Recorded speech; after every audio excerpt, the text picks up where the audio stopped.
Mic check 1 2 1 2.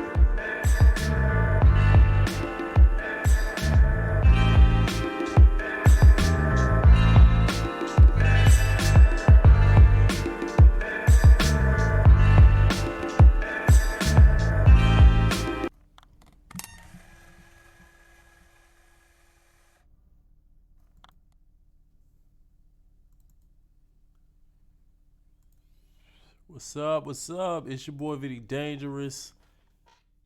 Welcome back. It is the first stream of 2024. I'm very excited to be back. I took a little bit of time off. It was the holidays, and uh, just needed some time to refresh. Plus, there wasn't a lot of shit to talk about, if we're being real. Um, the beginning of the year is a little bit of a lull for a lot of people. So, just took a step back, regrouped.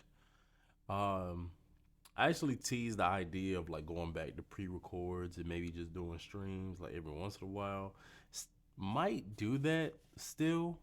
Like, so let me know whether you're watching this live, like say it in the chat or, when I post this on the YouTube channel tomorrow, you can let me know if that's something that you would be interested in.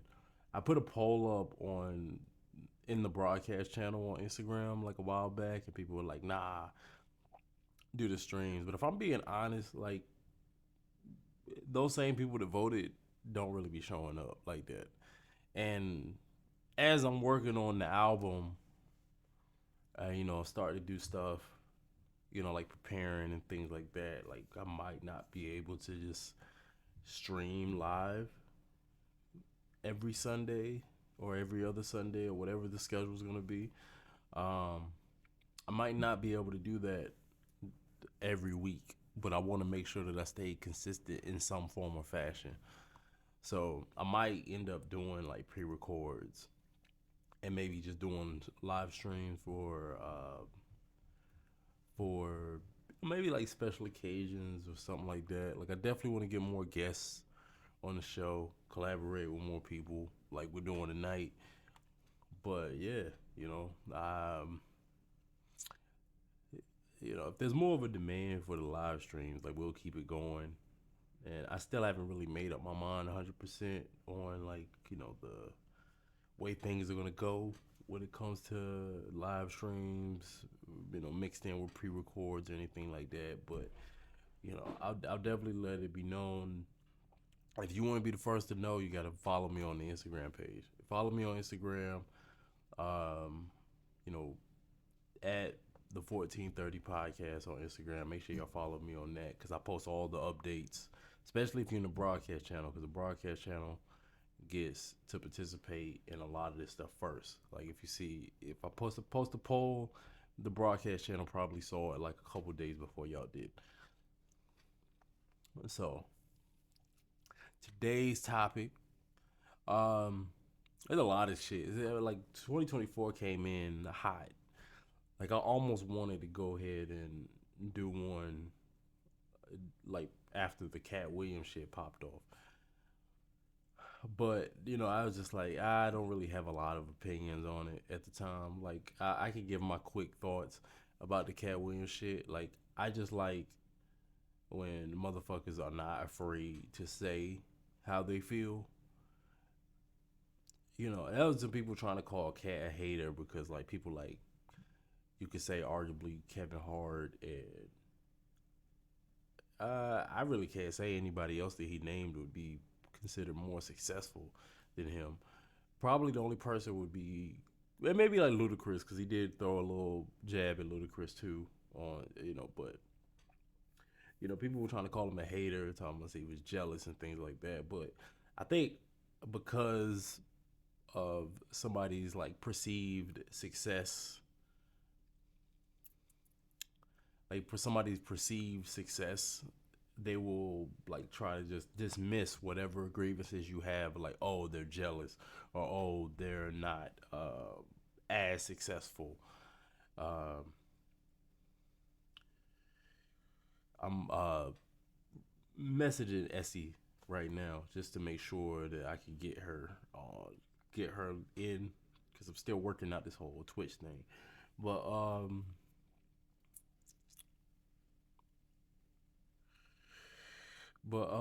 people always try to like dismiss your claims, like say you on drugs or say that you're jealous because I'm more successful and like they wish that I was in a position I was in. But like I feel like Cat is well within his right as a master of his craft. Like I feel like he has every right to be able to air his grievances on how he feels about people in his realm, whether it's acting or comedy.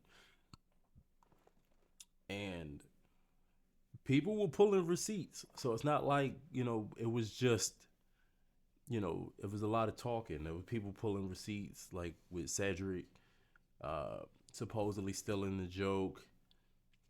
um there were people pulling receipts, some of the stuff they had to say about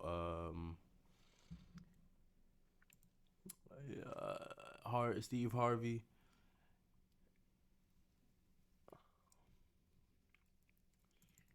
So I'm like, yo, buddy might have, I don't know. It was a very interesting thing, but I wouldn't have been able to do a whole live stream.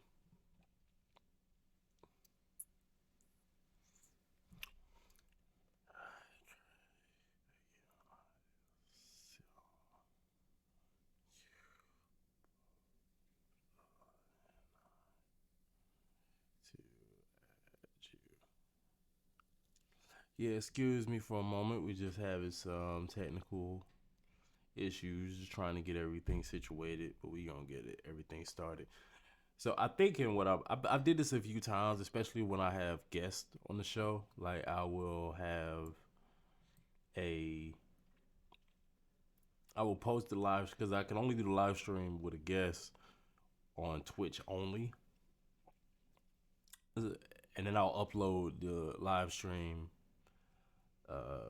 With the when with the little starting soon kind of edited off or whatever.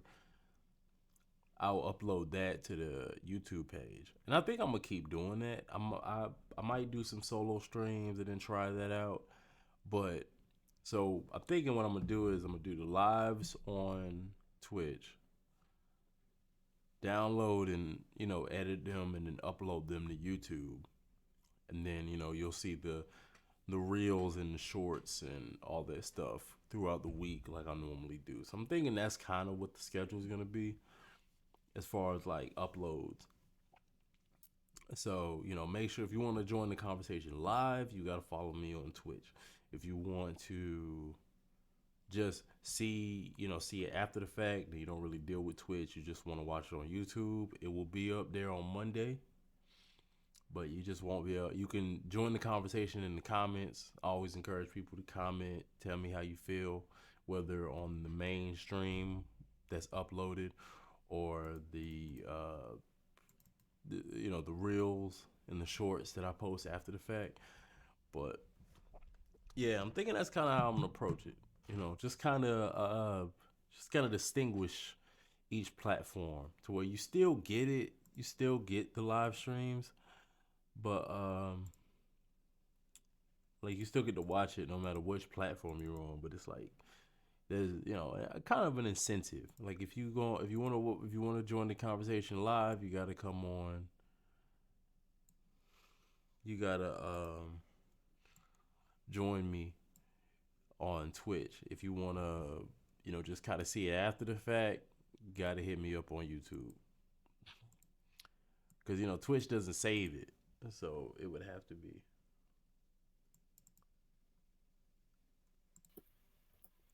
Ah, okay, there you go. Hey, what's up? Can you see me? Hey, yes. Hi Um, there. well, welcome. I'm glad we was able to get you connected. Me too. So I was just talking to people, like, well, the one viewer I got, I was talking to them about just kind of like the different schedules and stuff, and but while we were working on the technical stuff, but first of all, how are you doing today? How are you? How has your Um, day been? It's been good. I've been on set all day. Um, so tired. Ah, I But feel you. other than that, good. How are you? Doing good. A little bit of the same. You said you was on set. Are you like where you were acting?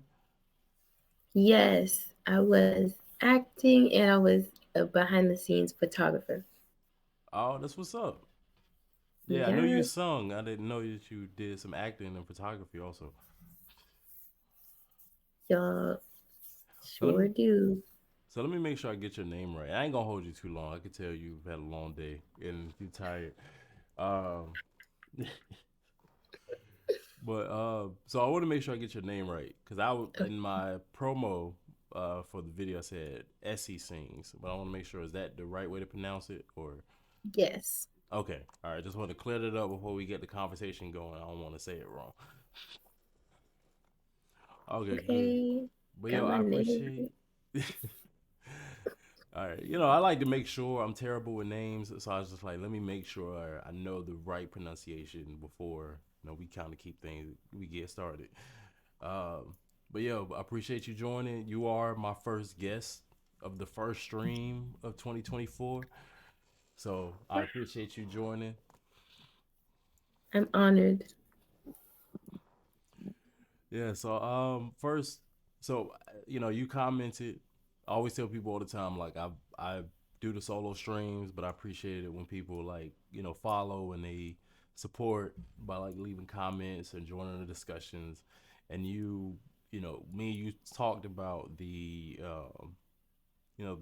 TikTok I made where I talked about the Pete Rock, because that kind of got lost in the sea of different madness that's been happening since the beginning of 2024.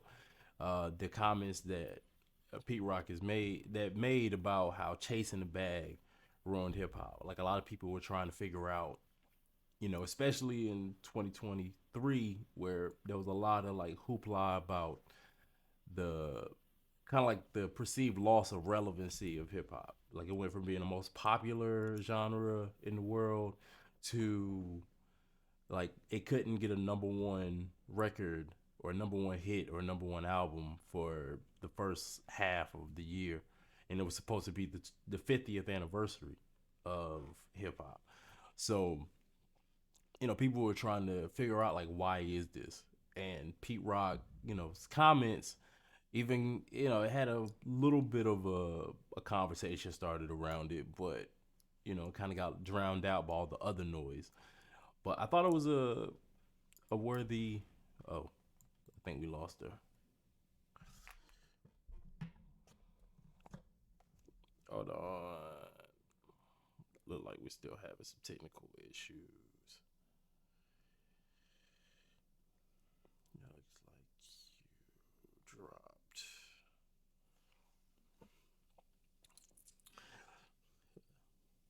But yeah, let me so yeah, like kind of go back to that point, and I reiterated if she didn't catch it all of it. But like yeah, Pete Rock made the comment on Hip Hop DX about how like chasing the bag, basically like the emphasis on making money and the prioritizing money over artistic value, over um, artistic integrity, like over just common decency to certain extent. Like there's a certain level of self-respect that was tossed out like with hip hop. And there's a lot of people that made excuses. This is what the kids want, you know. To a certain extent, because hip hop, like Andre 3000 said, the hip in hip hop means you have to be in tune with uh, the current generation that is, that this music is supposed to represent, and like their era that this music is supposed to define. But I think there's a certain level of like, why is it that you can't be an artist that's true to the craft, that's true to the essence of what hip hop was built on, and still be financially successful and still okay, there she go. Okay. Yeah, I'm not too sure what happened. Me neither. I think it was my connection. I'm not sure though. I haven't used this platform before, so I don't uh know. okay. Yeah, I mean it's kind of new to me. I'm used to YouTube, but this live stream thing is just kind of like the new wave. I thought I'd get on it. Yeah. Okay. But yeah, like, Okay. so I was saying, and I guess I was just continue talking while we were trying to get the connection issue figured out. But like how Pete Rock's comments were kind of drowned out by all the other mess, and it kind of started a conversation because it's kind of like this idea that sacrificing like the essence of hip hop, of like what it was supposed to be when it was first created and what it was built on in the beginning, sacrificing a lot of that artistic integrity, artistic, just common decency in certain cases, like tossing that if it made money, and it be like once it became like the emphasis was placed more on making as much money as possible. That's when we started to see like the kind of the creative decline with the music. And I thought that was an interesting point. That's just one, like a lot of people were throwing stuff at the wall trying to figure out what it was, but nobody was really. I think that was kind of like the nail on the head to me, like the real, like root of the problem. But like, what did you think? Honestly, so I don't know if you heard or saw when Lil Yachty said that he doesn't care about music, he just want to make money. Yeah. And I don't know if he would consider him hip hop. He's more like rap, I guess. But I mean, is that sort of mentality? Like, who would you consider hip hop today? Um. Well, I mean, I would kind of say that if you're a rapper, you hip hop. I think a lot of people try to like disconnect Mm, it, but right. like rap is a pillar of hip hop, so it's like it's still part of the culture. It's Um, the root. Hip hop is the root of rap, yeah, basically. I like feel that. so, and like Yachty, I think that's part. I would say that's part of the problem. That mentality, like if you don't care about the culture you're in, you can't really be surprised when the culture like starts to fall apart. Like it's like trying to like if somebody started a business and it was about, I don't know, they were like it's a cookie business, right? Mm-hmm. And it was built on like family, and it was built on community, and like people supported it because of that. Like they were about giving back to the community, and then the community gave back their support. Well, like if the original owner dies and his son takes over, his daughter takes over, and they decide, oh, I just want to make money, and they're gonna strip away everything that made that cookie business what it was, that like attracted people to it, because now they're just chasing money. So now the community isn't going to support it, and it might be more successful in the long run. But there's a certain, it kind of like when you go from like soul and community and stuff like that, and you just want to follow trends. Like I said it in my post, like trends eventually go out of style. And I think that's Right. where hip hop is at. Like it's starting, it became a trend. It went from being a culture to a trend, and now that trend is going out of style. Yeah, and there's like so many subcultures that rise and fall from it, like Mm-hmm. mumble rap, SoundCloud rap, like Mm-hmm.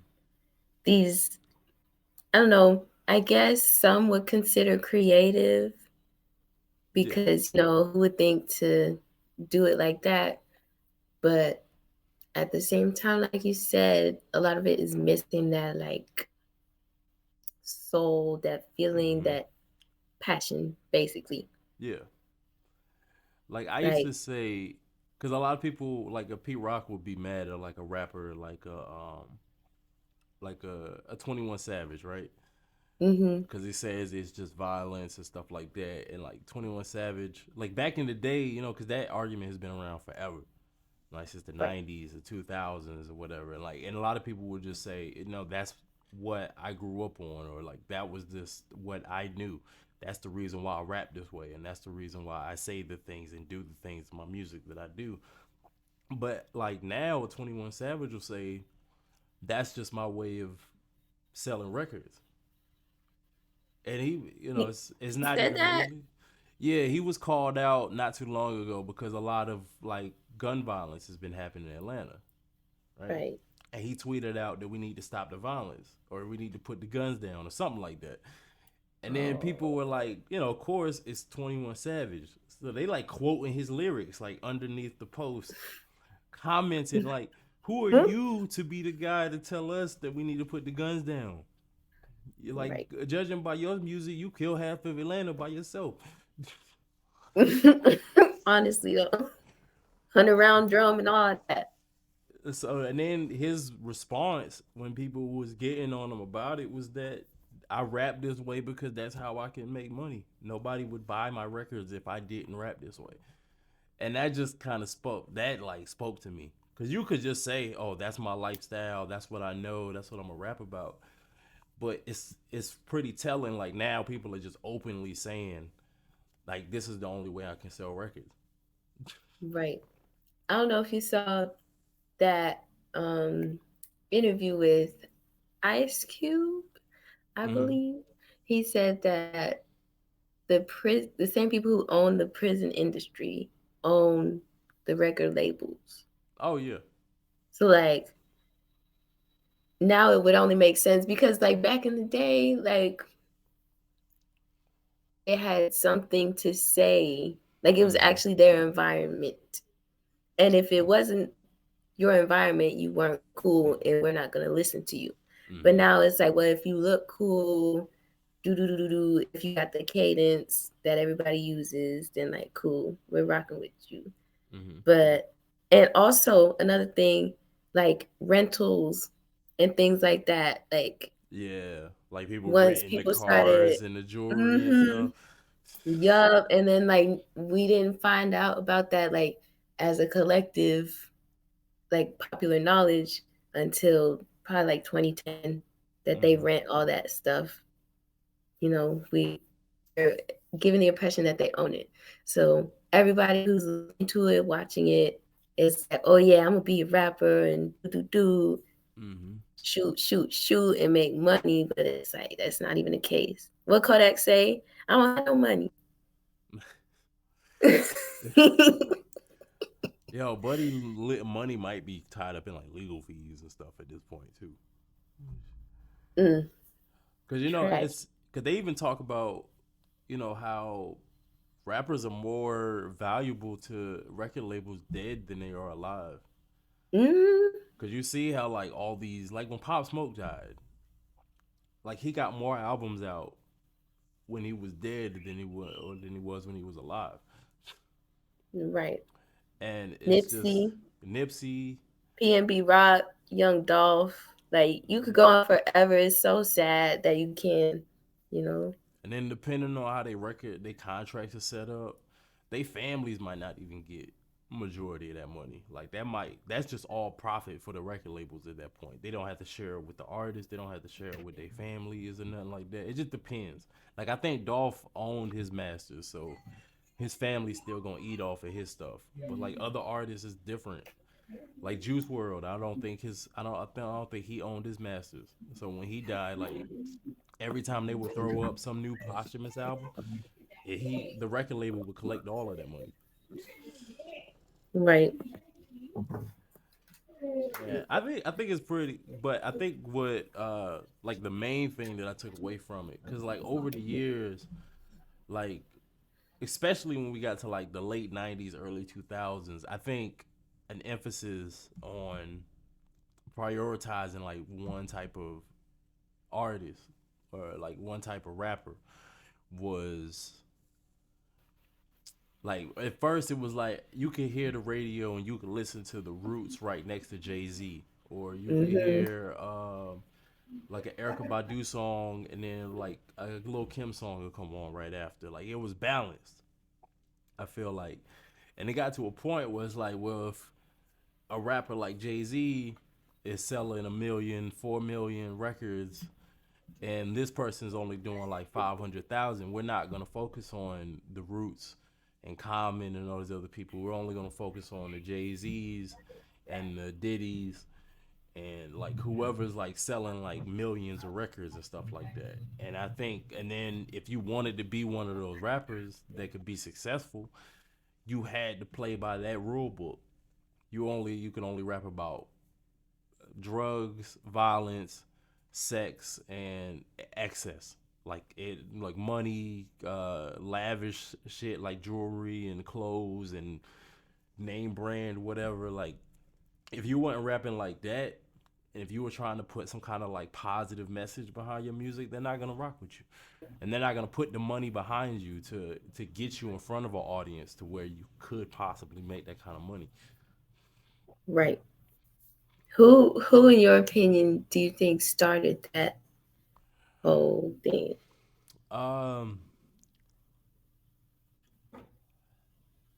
I'd probably say, and I wouldn't like blame because I wouldn't want to blame him for it, but I'd probably say that it was Dr. Dre with the I Chronic, can see. because the Chronic just took off. Like it was like one of the first, like it was like one of the fastest selling albums ever at that time, like for hip hop Mhm. when it came out. And then like that was kind of like the blueprint, just straight gangster. Like it's just nothing but like violence and sex and all this other stuff. Like the NWA had a little bit of a message behind them. They would talk about police brutality.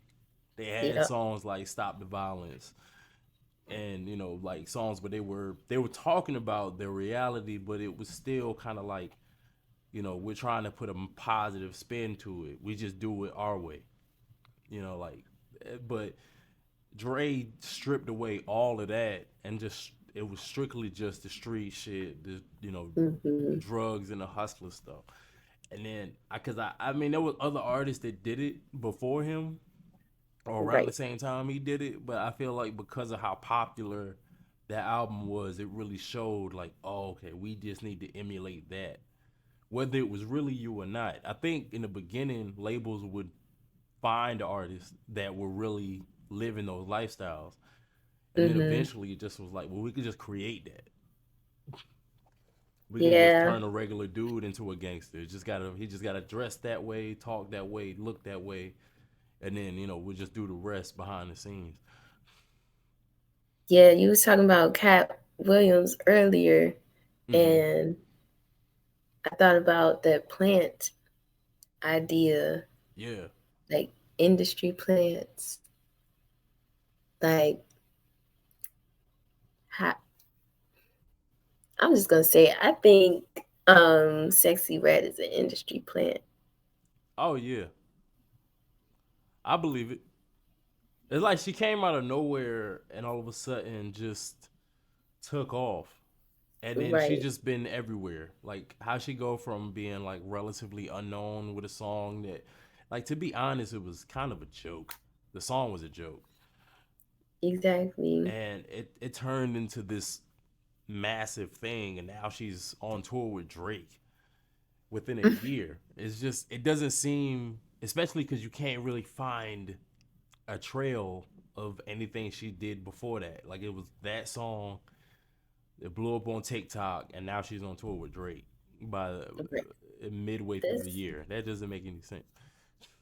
is the biggest red flag when you can't find any, because like there's no such thing as overnight success. Like No. there's gonna be evidence of prior, talent or and stuff. Yeah, Or when they're first starting. like show me a before she was famous. Like Right, where was before she was she? branded. Yeah, like show me a show that she did where it was only like 20 people there. Or like did she go on tour like an indie tour or something like that. Like I can't just imagine like she just uploaded this song that she made. The first song she ever made, she uploaded it, and all of a sudden like she's this overnight humongous success. Like I just don't see it. I don't see it. Mm-mm. But I feel like she's an example. Like I think you get a sexy red, and I said it on my a couple streams ago.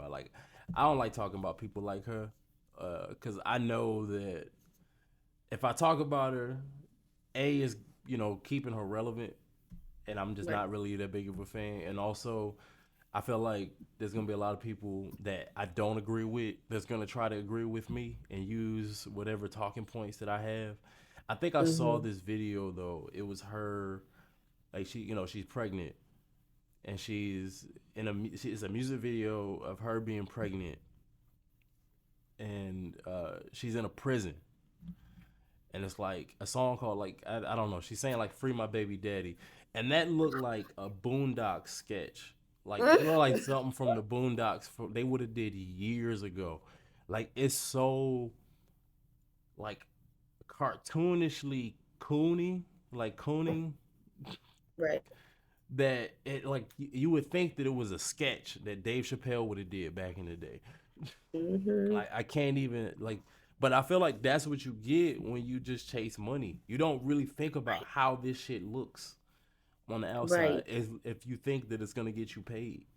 And then that's where like I say like the common decency and the morals and all that other shit go out the window when like Mm-hmm. money is literally the only thing that is, you'll do anything for money if that's the only thing you want. And then you lose yourself and you lose like everything else in the process.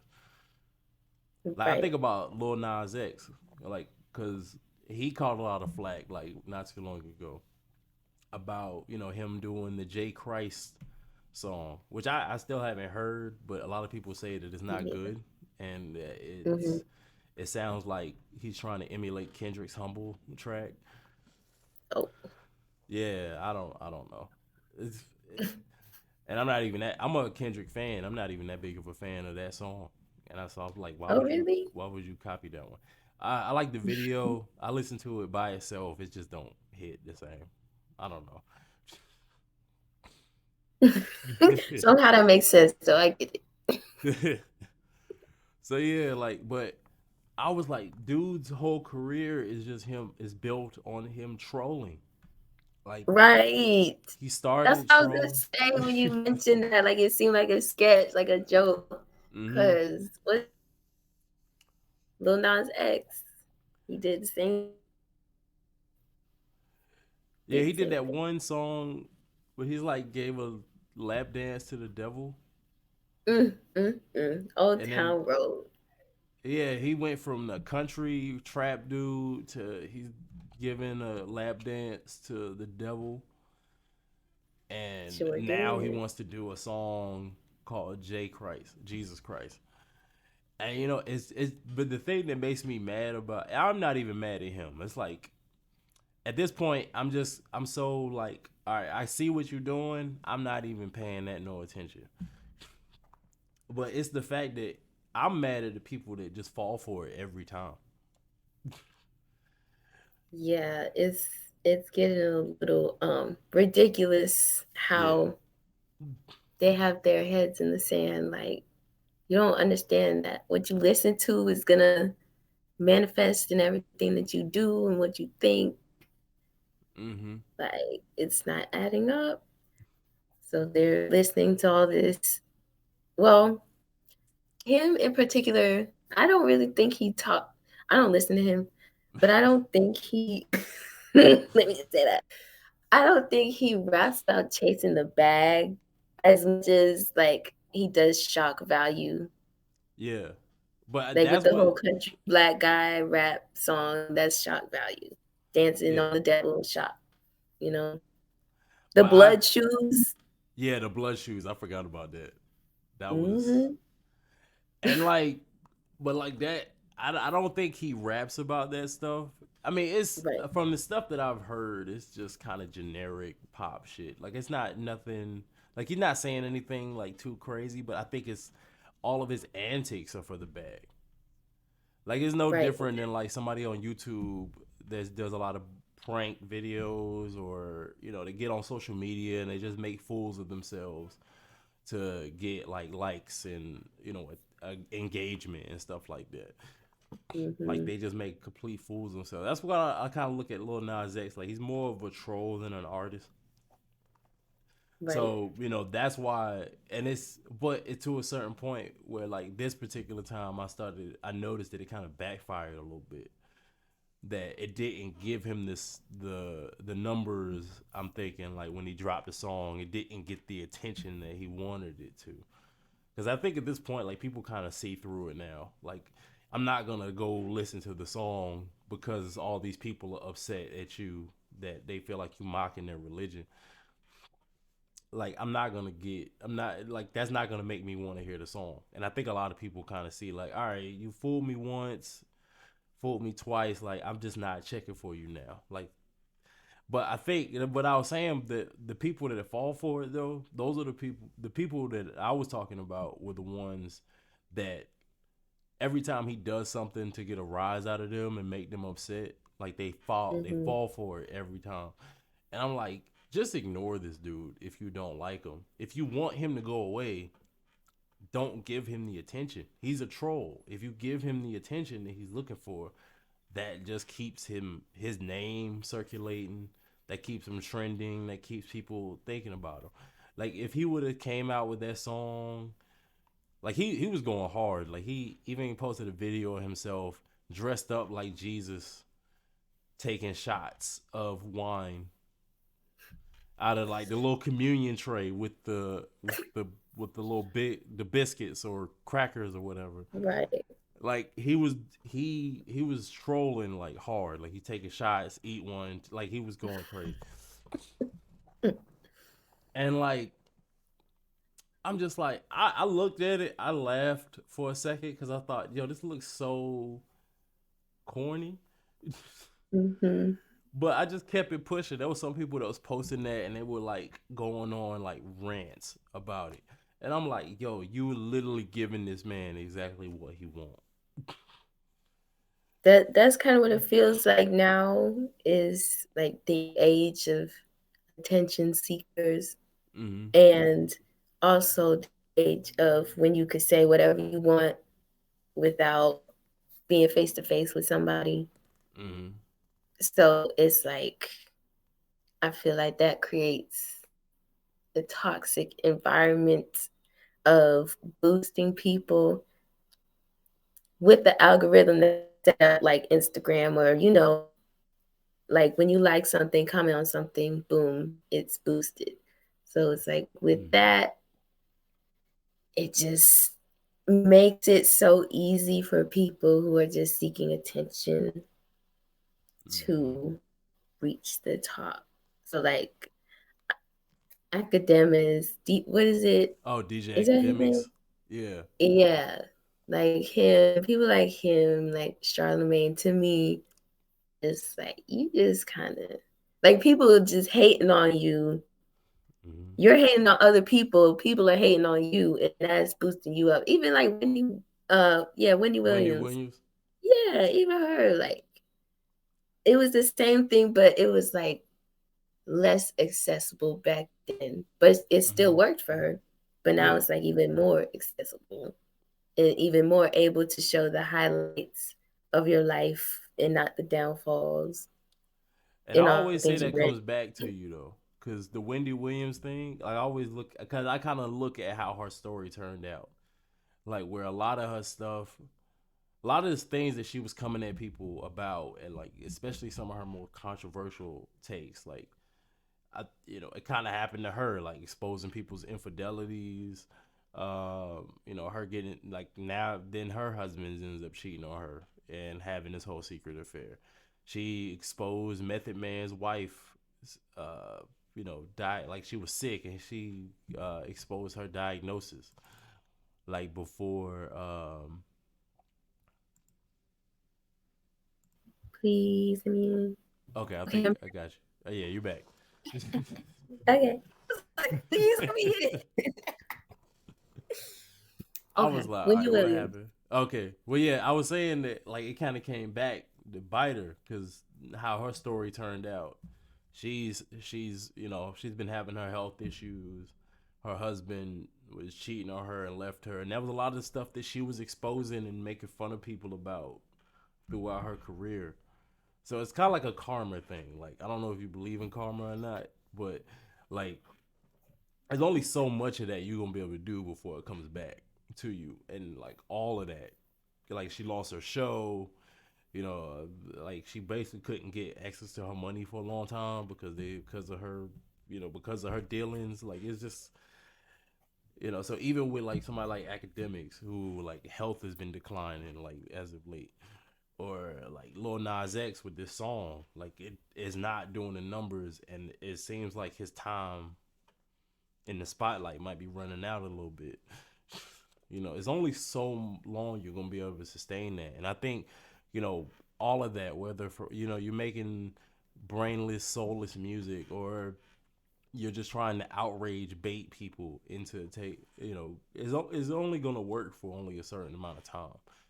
And especially nowadays, there's so much outrage or like clickbaity stuff out here that mm-hmm. like this is it'll take nothing but another artist to come in or another personality similar to you to come in and take the people's attention away from the thing you've been doing for the longest. Now it's not working, and now you have this stigma on you to where like, okay, now we don't value your opinion or anything like that, but we're not going to give you the attention you're seeking because our attention is over here now.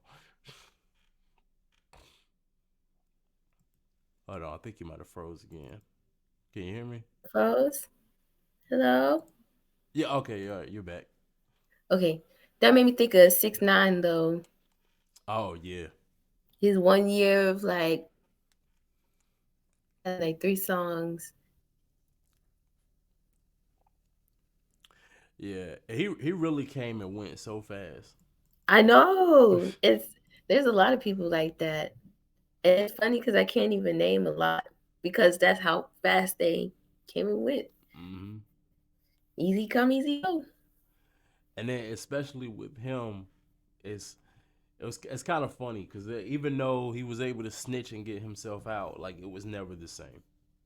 It was never like you thought he got away with it, Right. but when he came back, it was like, yo, you old news now, and it's like that stuff that you was doing a year ago. Like now, I can't take anything you do seriously. So now you got real gangsters ready to come at your head, and like now the people not really checking for your music. I think he still drops music, and it just doesn't get the same attention. And he did all We of just that for don't know. money, Mm-hmm. all that faking and attaching himself to like this, these real gangsters, like these like he's a pretender trying to, cash in off of their affiliation, and he paid the price for it. Like it got too real, and then he decided to tell his way out of it. Right. Got way too real. I feel like it has become a mockery of itself in a way Mm-hmm. of, or like just a caricature, like something like just blown out of proportion. Like it's not human anymore. Yeah. The chasing the bag um thing, because it's like if that nigga, like I'm gonna take his money, like it's like Mm-hmm. all of that, and it doesn't have to be all that, but Yeah. I guess, I mean, for some reason, well, I'm not gonna say for some reason, it's instant gratification. That's what it is. Yeah. And along with tech and everything that has become like made us lazier in a way, Mm-hmm. or helped us out more, if you want to say it positively. All of that definitely contributes. Yeah, I think, and I think I'm starting to see a trend. Like people are kind of sick of it now. Like they're sick of streaming. They're sick of like this Hmm. kind of fast food music. Because I think people are like they're protesting with their money and their dollars and their attention now, because a lot of the stuff that was working a while ago, like I think we overindulged on a lot of that stuff during the pandemic because we Yeah. really couldn't do much else. You know, we couldn't leave the house for a long period of time. We all had to be quarantined, so we were on social media. We were listening to certain music, or we were watching, movies and TV through streaming. And now it's just not grabbing our attention the same way. It's like, okay, now we're starting to see that, oh, you guys are just turning out whatever and just assuming that we're Mhm. gonna like it.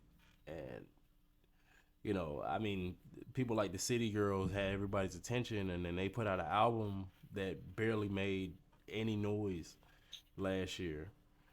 And it's like everybody across the board, like even Drake, he was like the Right. number one selling artist, number one selling hip hop artist of the year, but he still did less numbers than he would typically do whenever he would drop a project. But last year, Yeah, like For mm, All the Dogs is yeah, probably one of his lowest selling. I think that honestly, Nevermind album might be the lowest selling album he's ever put out, and I think that was like that's why second he's so lowest. mad. Yeah, like the you Cause saw the comments that Most Def or Yasiin Bey made about him. yup, I saw that.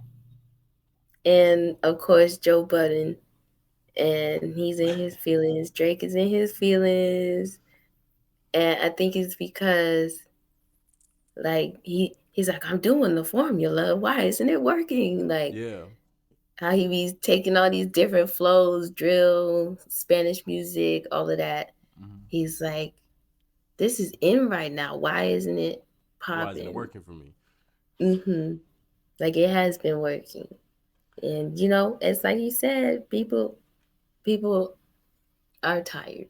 Hmm. Period.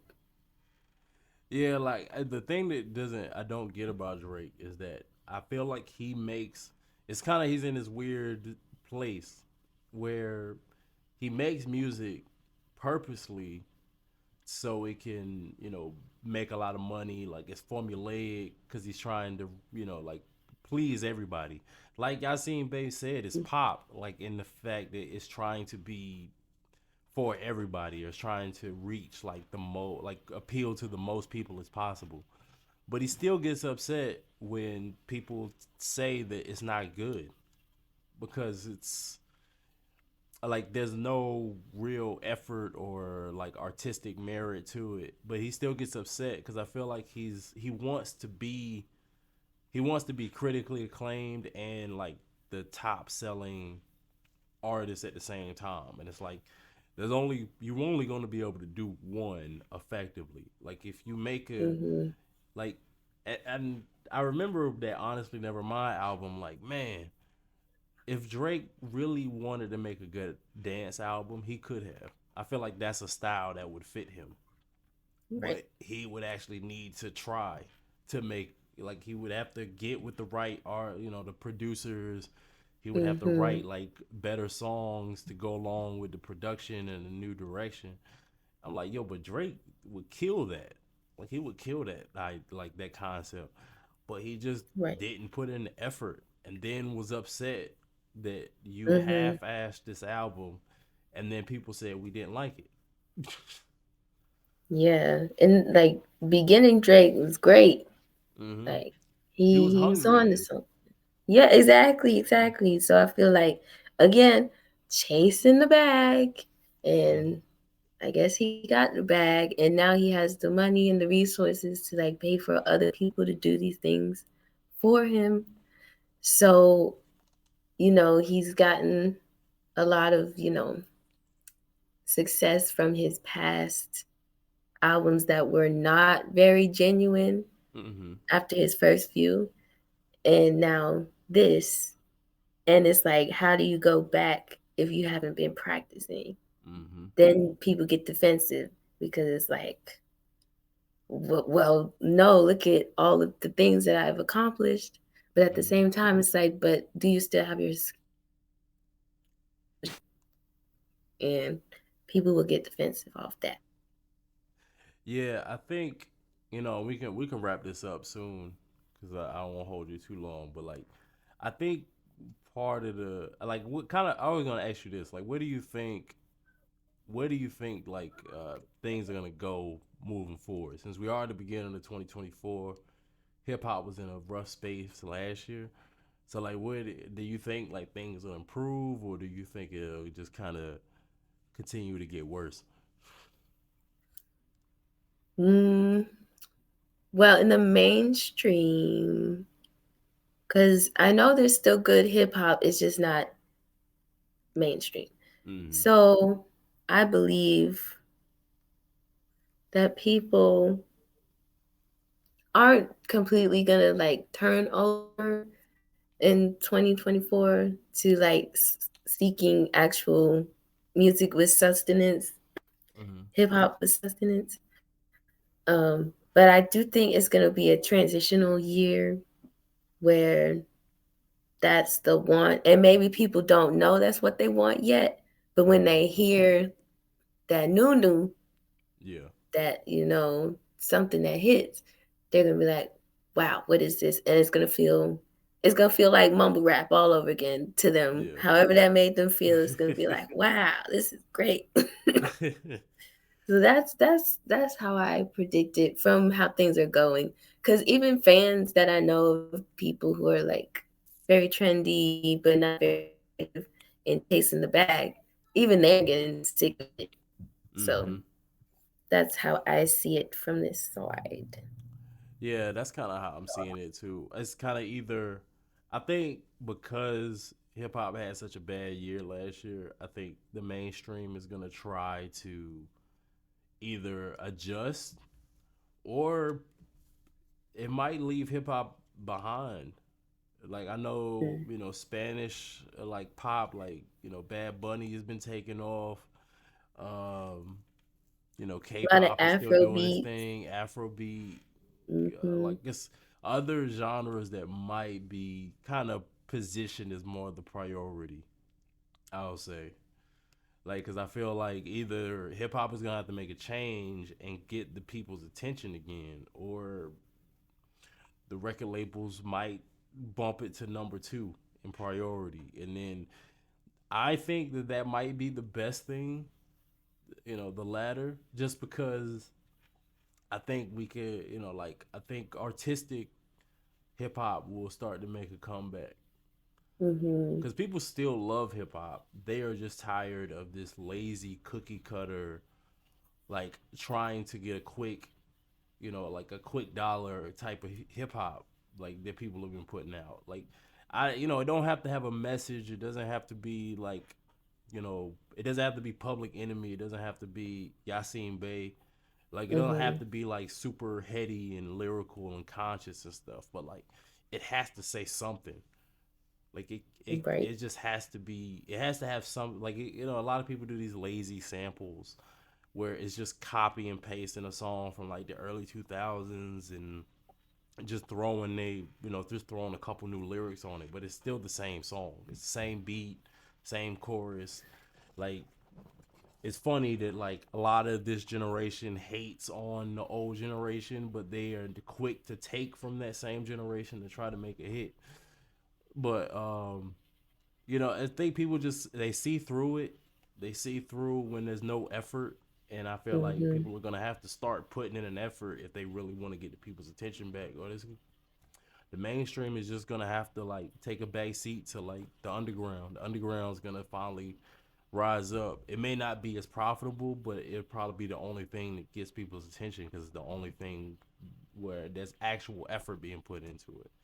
So I feel like it's gonna be one of those two things that's gonna happen. And I feel what you're saying. I think 2024 is gonna be a transitional year, but we're really gonna see where this thing is really gonna head. Right. But yeah, like any last words you want to give before we wrap up? Thank you for having me. This was a very interesting conversation, and I'm glad that I was your guest, your first guest of 2024. Yes. Well, thank you so much. I know you had a long day. You was real busy with all the stuff that you got going on. but I really appreciate you. And I think we lost her again. Uh, but yeah, I just want to say thank you to Essie Sings. Make sure that y'all follow her on Instagram. I know her. I think her Instagram handle is Essie.sings at Essie.sings. I will make sure to add that to the description of the YouTube video. So make sure y'all subscribe to the YouTube channel, the 1430 Live YouTube channel. If if you're not already there, make sure you follow me on the Instagram page. Oh, okay, we got her back. We got her back. I'm back. Speaking of Instagram, that's what I forgot to say. Yes, I was just shouting out your Instagram, but you can shout it out. Oh, thank you. Okay, so my Instagram is ESSI period sings. And my website is ESSISINGS.com. I'm a singer, guitarist, songwriter, producer. And yeah, you can learn more about me on those platforms. Yeah, and I'll make sure I link. Make sure you send me. I got your Instagram, but make sure you send me your other links. I'll make sure I add it to the description when I load this to YouTube, so people can Okay. make sure that they follow you and keep in contact with you. But yeah, thank you for being the first guest of 2024. I really appreciate you stopping by, even despite how busy you've been today. Uh, but yo, until next time, it's your boy Vinnie-Dangerous. It's 1430 Live. And until next week, much love. Bye.